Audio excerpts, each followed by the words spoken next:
성경의 많은 그 내용들 중에 이 사도행전 이야기는 아주 특별한 의미가 있는 이야기입니다. 그것은 예수님이 승천하신 후 성령님께서 강림하셔서 제자들을 통하여서 담대하게 거침없이 하나님 나라 복음을 전파하게 하여 교회를 세워가는, 교회를 개척해가는 과정을 기록한 책이기 때문에 교회가 어떻게 세워졌는지 그 과정을 자세하게 설명한 책은 바로 이 사도행전이 유일한 책입니다. 그러면 이 사도행전을 통해서 우리는 교회를 알게 될 뿐만 아니라 교회가 하는 역할이 무엇인지를 우리는 잘 알 수 있습니다. 그런데 이 사도행전은 좀 특이한 방식으로 끝을 맺고 있다는 것입니다. 보통 성경의 다른 책들처럼 명확한 결말이 없다는 것이죠. 그런 결말이 없이 이 사도행전이 마무리되고 있다는 사실입니다. 무엇인가 이 사도행전을 이 마지막 28장 마지막 절인 30절 31절을 읽으면 그 다음에 무엇인가가 나와야 될 것 같아요. 우리 한번 본문을 다시 한번 읽어보십니다. 같이 읽습니다. 시작. 바울이 온 이태를 자기 셋집에 머물면서 자기에게 오는 사람을 다 영접하고 하나님의 나라를 전파하며 주 예수 그리스도에 관한 모든 것을 담대하게 거침없이 가르치더라고 했는데, 여러분 한번 그 다음 성경인 로마서 16장을 한번 펼쳐보실까요? 그 다음 성경인 로마서 16장 말미를 보면, 자 보실까요? 말미를 보면 27절을 한번 같이 읽어봅시다. 시작. 지혜로우신 하나님께 예수 그리스도로 말미암아 영광이 세세 무궁토록 있을지어다. 아멘. 하고 정확하게 명확하게 뭘 해줘요? 끝을 맺어주잖아요. 여러분이 이 로마서만이 아니라 그 다음 성경을 한번 또 넘겨볼까요? 고린도 전서 끝장으로 또 가봅시다. 고린도서 끝장으로 딱 가보면은 고린도서 16장에도 보면 21절로 24절까지 쭉 기록하는데 23절 24절을 같이 읽어봅시다. 시작. 주 예수 그리스도의 은혜가 너희와 함께하고 나의 사랑이 그 그리스도 예수 안에서 너희 무리와 함께할지어다 라고 명확하게 뭘 해줘요? 끝맺음을 해준단 말입니다. 그런데 사도행전 28장을 읽어보니까 끝맺음을 안 하고 끝이 나버렸어요. 마무리가 정확히 안 됐다는 거죠. 그러니까 바울이 로마에서 가택연금 상태에 2년 동안 지내면서 사람들을 만나 복음을 전하는 모습으로 마지막 28장이 끝나. 그래서 오늘 설교 제목이 미완성으로 끝난 사도행전입니다. 따라서 하세요. 미완성으로 끝난 사도행전.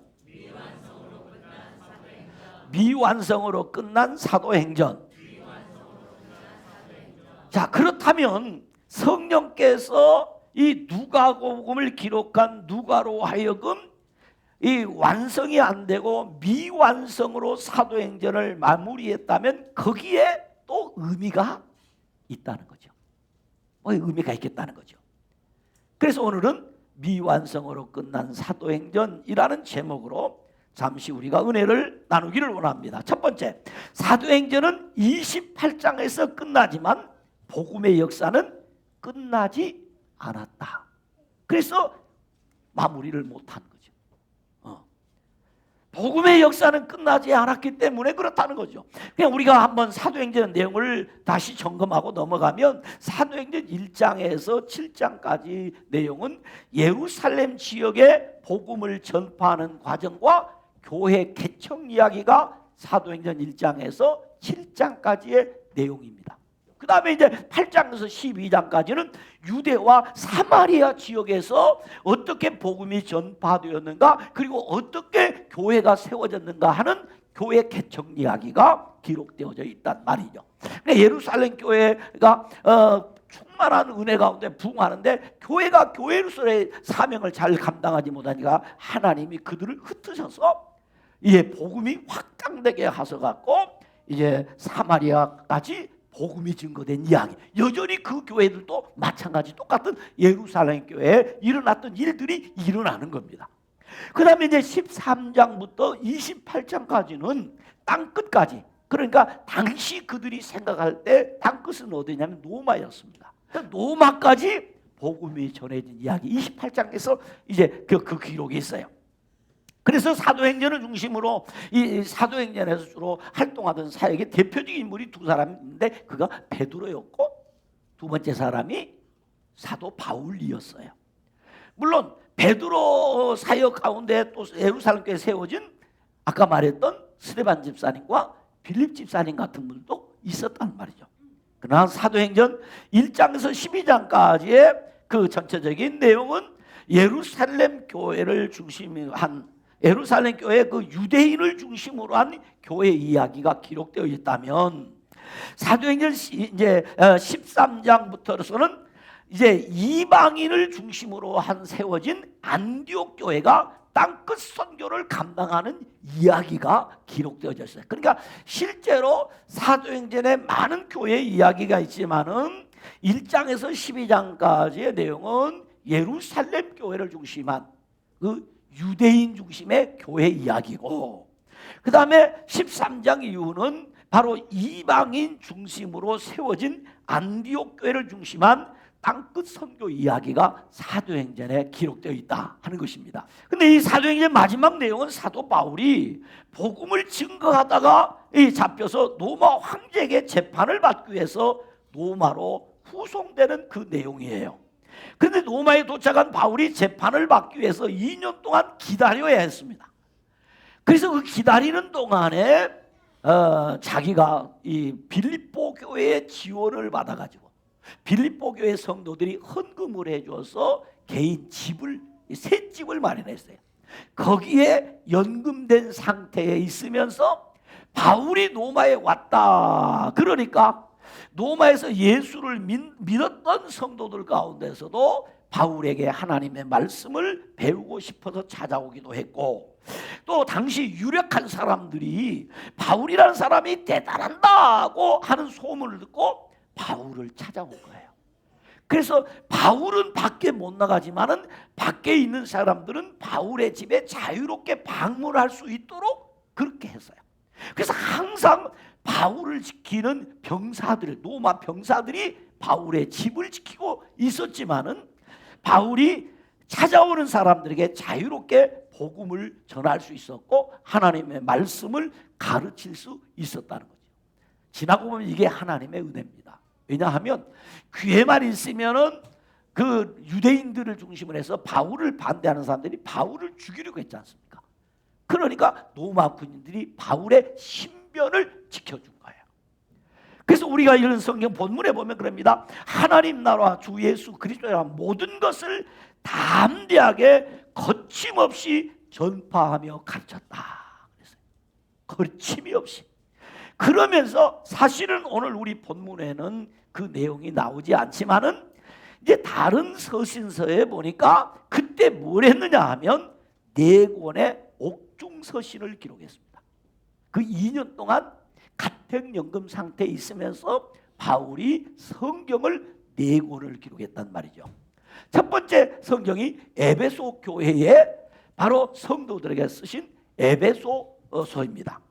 그 에베소의 성도들은 여러분도 자신을 지금 지키고 있는 로마 군인들이 철저하게 안전하게 자신을 지키는 것을 보면서 이 바울은 이 에베소 교회 성도들에게 하나님의 전신갑주를 입으라 라는 핵심 메시지를 담긴 에베소서를 기록하여 에베소 교회에 보내고, 그 다음에 두 번째는 빌립보 교회 성도들에게 열악한 상황에서도 빌립보 교회 성도들이 선교 헌금을 보내주어서 새 집을 얻어서 유지하며 살 수 있게 된 것에 대해 감사를 하고 성도들에게 말합니다.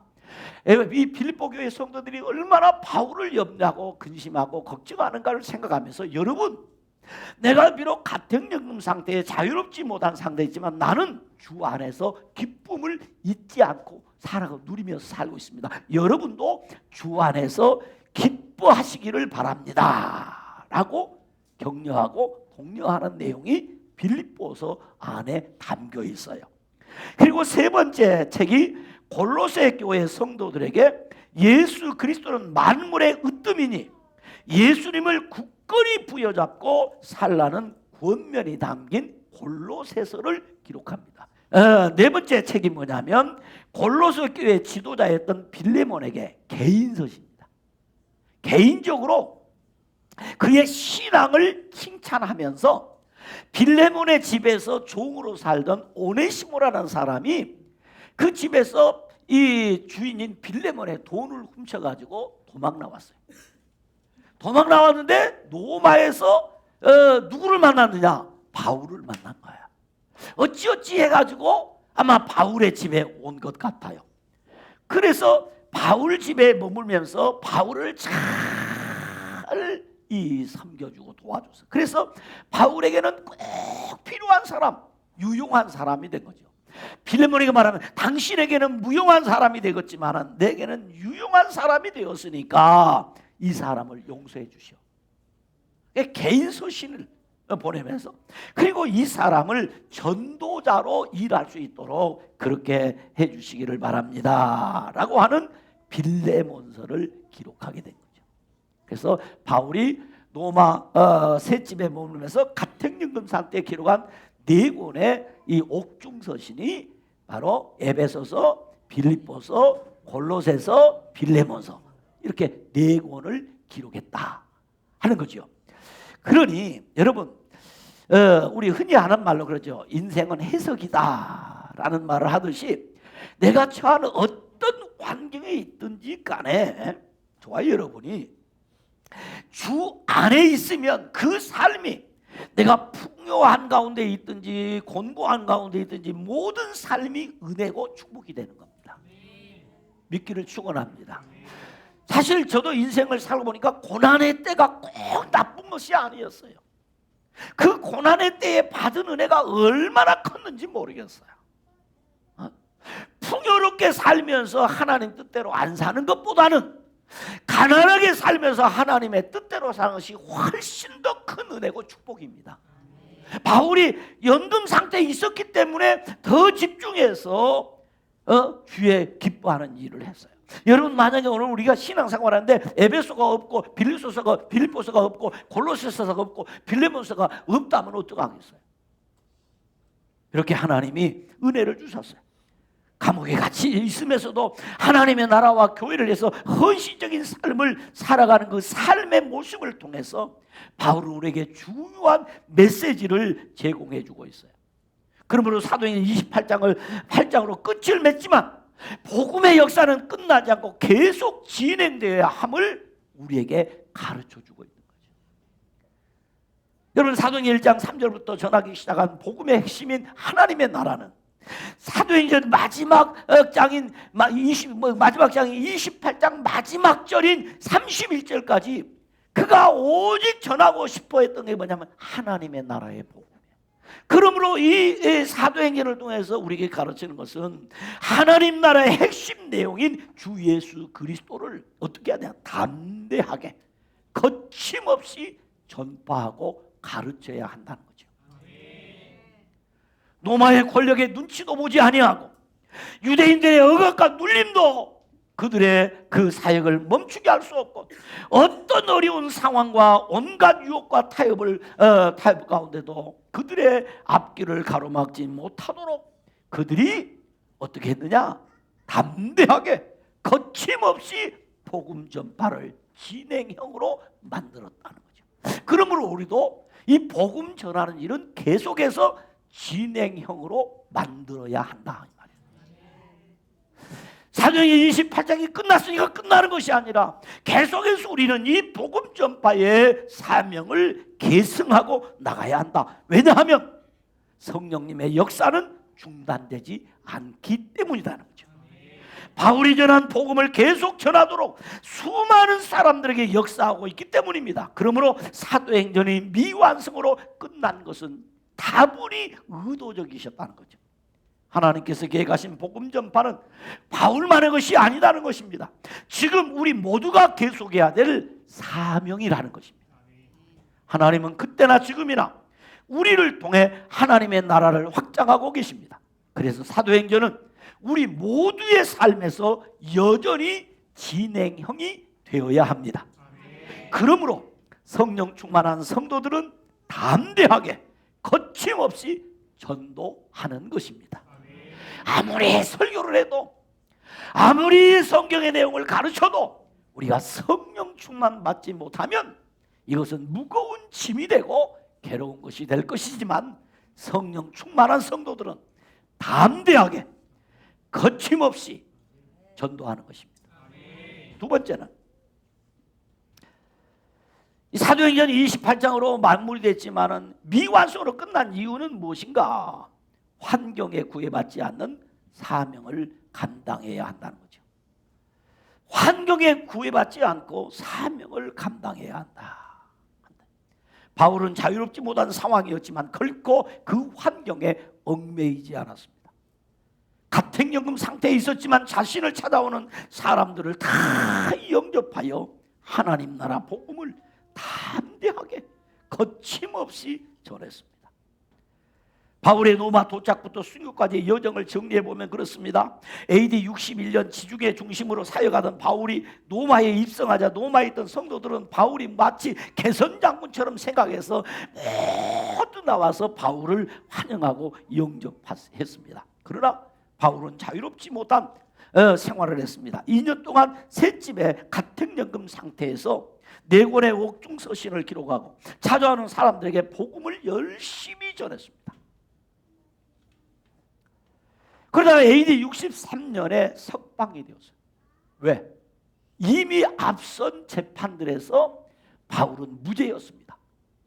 그래서 예루살렘에서 그를 죽이겠다고 결단했던 40명들이 이제는 어떻게 할 도리가 없습니다. 그들이 로마까지 찾아와서 로마에서 바울을 죽이려고 할 수도 없습니다. 왜냐하면 로마의 황제가 그를 유죄로 판정하지 않기 때문입니다. 법이 바울을 지켜줬어요. 그래서 결국 재판이 흐지부지 되어가지고 결국 어떻게 됩니까? AD 63년에 바울은 석방이 돼요. 석방됐으면 이제 나도 좀 쉬어야 되겠다 이럴 때 바울은 어떻게 합니까? 이제 AD 64년에 석방되자 제3차 전도 여행 중에 고린도에서 로마 교회에 로마서를 기록해서 보내면서 그가 한 이야기가 있습니다. 나는 로마를 거쳐서 서바라로 가야 된다. 요즘에 말하면 지금의 스페인이죠. 서바라를 가야 되겠다라고 계획했던 것처럼 그는 옥에서 풀려나자마자 이제 또 다른 전도지를 향해서 나가는데 AD 64년에서 65년경에 그가 로마로 호송되어가는 과정 속에 거쳤던 한 섬인 그레데 섬에 들어갑니다. 그래서 그레데에 가서 복음을 전해요.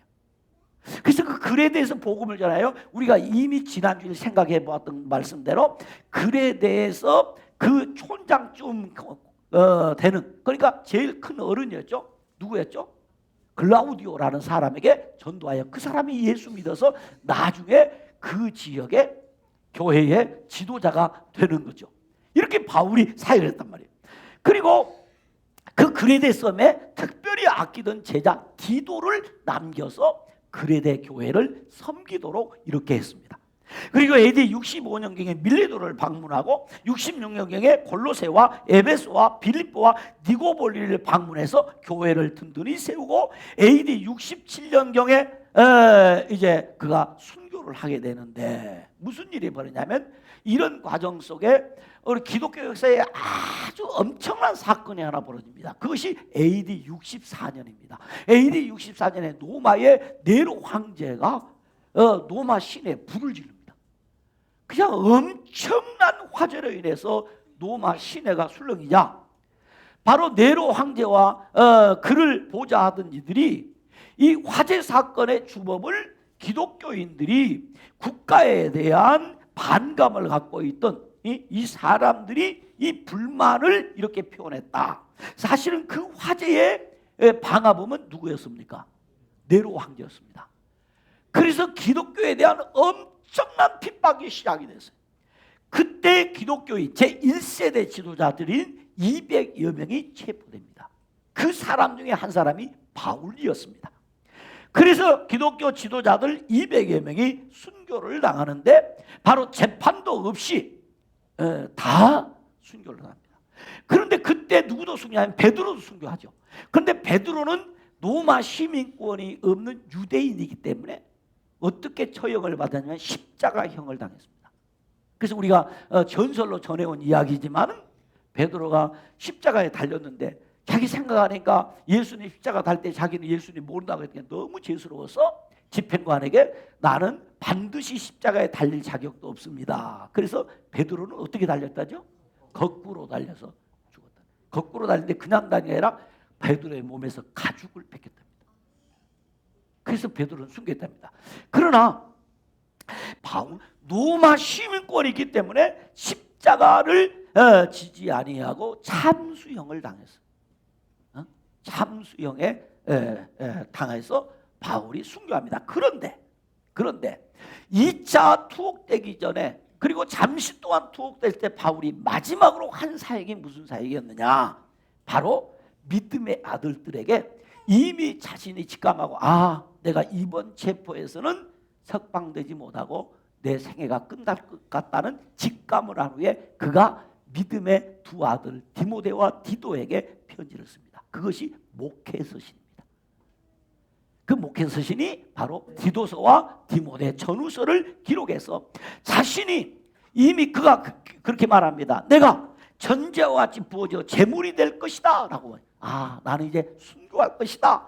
그러면서 그 믿음의 아들들에게 말하기를 선한 싸움을 다 싸웠으니 내게는 멸관이 의의 멸관과 영광의 멸관이 준비되었다고 이야기하면서 마지막 그는 형장에서 순교의 제물이 됩니다. 그런데 바울은 셋집에서 2년 동안 하나님의 나라와 예수 그리스도를 담대하게 거침없이 전했다고 말하므로 사도행전을 마무리하면서 오늘 그 믿음의 아들들에게 어떻게 하라? 내가 이미 순교의 제물에 너희들도 어떻게 하라? 이 복음을 전할 때는 담대하게 거침없이 전해야 한다 라는 메시지를 남깁니다. 그런데 여기 오늘 우리 사도행전을 마무리하는데 한 가지 여기서 이 마무리할 때 왜 이것을 기록하지 않았을까 하는 질문이 하나 남습니다. 그것이 무슨 질문입니까? 왜 사도행전은 바울의 순교 이야기를 기록하지 않았을까? 그리고 왜 사도행전은 미완성으로 그렇게 끝내버렸을까? 이 사도행전에 바울의 순교 이야기를 기록했다면 훨씬 좋지 않았을까라는 생각을 하게 되는데 우리는 알아야 됩니다. 사도행전은 사도 바울의 영웅남이나 사도 바울의 전기를 기록한 책이 아니라는 것입니다. 그러니까 사도행전을 누가가 기록했습니다.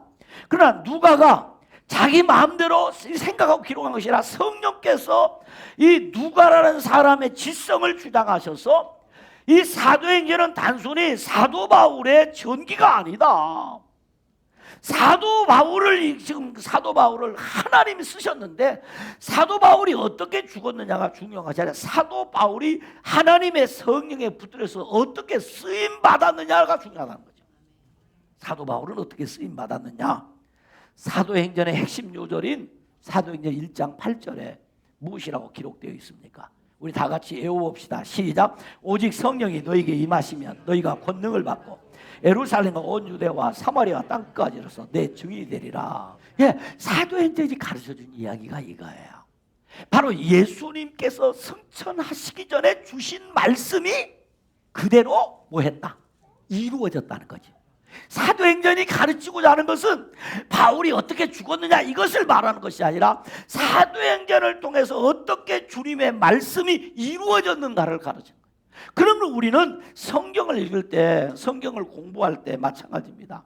하나님이 어떻게 일하셨는가, 하나님이 어떻게 일을 행하셨는가 라는 것을 보아야 된다는 것이죠. 그래서 사도행전에 바울의 순교 이야기를 기록하지 않았어요. 우리 인간의 본성은 누군가를 영웅시하고 누군가를 막 받들어 섬기기를 원해. 그 여러분 가운데 우리도 우리 그 마음속에 그런 마음이 있어서 믿음도 제대로 안 지키고 살았는데도 뭐 아버지 기일이니 어쩌고 저쩌고 하면서 뭐 어떻게 좀 신용을 내보려고 믿음 있는 척 말합니다. 우리 집은 추도 예배는 어디 추도 예배가 있단 말이에요? 없어요. 추도 예배가 하나님께 예배입니까? 아니잖아요. 똑바로 알아야 돼.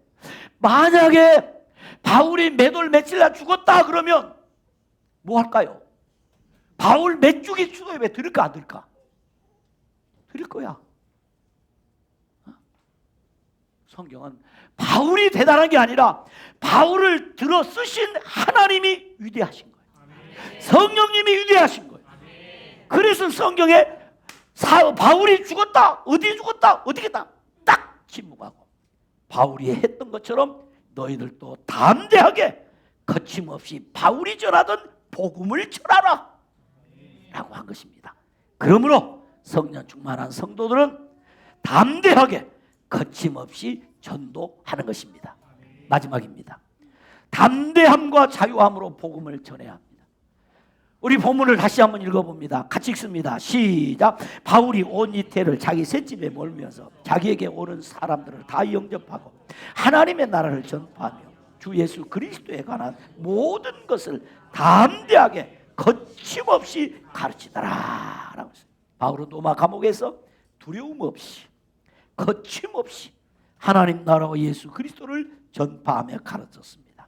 담대히 전도했단 말입니다. 여기 담대히란 말은 히브리 원어를 좀 찾아보니까 그 뜻을 이렇게 해놨어요. 모든 확신을 가지고, 이 담대히란 말은 확신을 가지고 그런 말이죠. 그러니까 침묵의 반대 개념의 말이라는 거죠. 그러니까 말하는 것이 자유롭게 거침없이, 제가 지금 거침없이 막 말하잖아요. 복음은 어떻게 전해야 돼? 거침없이 하는 겁니다. 누구 눈치 보고 아이고 이러면 막 김 장로님이 싫어하겠는데 어쩌지? 김 장로님 피해가다 보니까 김 장로님 피해가는 순간 또 누가 나와 거기? 박 장로님 나오네. 아이고 박 장로님도 피하고 이렇게 하니까 서 권사님 계시네. 설교는 이렇게 새끼 찾아다니는 거 아닙니다. 어떻게 한다? 확신을 가지고 자유롭게 언변에 기탄 없이 말에 막힘이 없이, 이 말이 담대히란 말이에요. 거침없이, 이 말은 자유롭게 어떤 방해도 없이, 그 말이에요. 자유롭게. 그러므로 복음은 담대함과 자유함으로 전하는 것이다. 그래서 존 스토트 목사님은 이런 얘기했어요. 솔직하여 진리를 은폐하지 않고, 말이에요. 솔직하여 진리를 은폐하지 않고 분명하게 두려움 없이 하는 것이다. 나 이 말에 은혜가 됐어요. 이 전도했다는 거예요. 이렇게 바울이 하나님의 말씀을 가르쳤다는 거죠.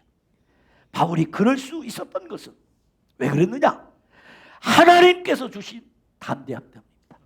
하나님의 성령이 바울을 붙들고 쓰신 겁니다. 그러므로 복음을 전한 사람은 항상 성령 충만을 받아야 합니다. 성령 충만을 안 받으면 우리는 담대하게 전할 수가 없어요. 쫄아, 무서워. 전도해본 사람 다 느끼는 거예요. 그러므로 담대함과 자유함으로 복음을 전해야 된다. 바울이 그랬다. 그러므로 성도들은 성령 충만함으로 담대하게 거침없이 전도해야 합니다. 사랑하는 알고 형제자매 여러분, 사도행전은 미완성으로 끝났습니다. 그러나 그 이유를 분명합니다. 바울 시대 이후에도 복음의 역사는 계속되기 때문입니다. 하나님께서 바울 이후로 수많은 전도자를 통해 복음을 전하도록 성령님을 통해 역사하셨습니다. 그리고 오늘날에도 성령 충만한 성도를 통하여 계속 전도하도록 역사하고 계심을 믿으셔야 합니다. 이제는 복음의 바통을 이어받은 우리가 복음을 전해야 될 차례입니다. 그러므로 사도의 행전은 오래전에 끝났지만 예수 그리스도를 믿는 성도들의 행전은 지금도 계속 되고 있으며 세상 끝날까지 계속 되어야 합니다. 그러므로 성령 충만한 성도들은 담대하게 거침없이 전도하는 것입니다. 하나님 아버지 감사합니다. 말씀을 받아 싸우니 우리도 그렇게 순종하여 실천할 수 있도록 은혜를 내리워 주시옵소서. 우리가 새롭게 써가는 사도행전 이야기들이 더 은혜롭고 풍성하게 기록되게 하여 주옵소서. 알곡의 성도들이 기록하는 사도행전 29장의 이야기가 더 풍성하게 하여 주옵시고, 더 은혜롭게 하여 주옵시고, 더 능력 있게 하여 주시옵소서. 예수님 이름으로 기도드리옵나이다. 아멘.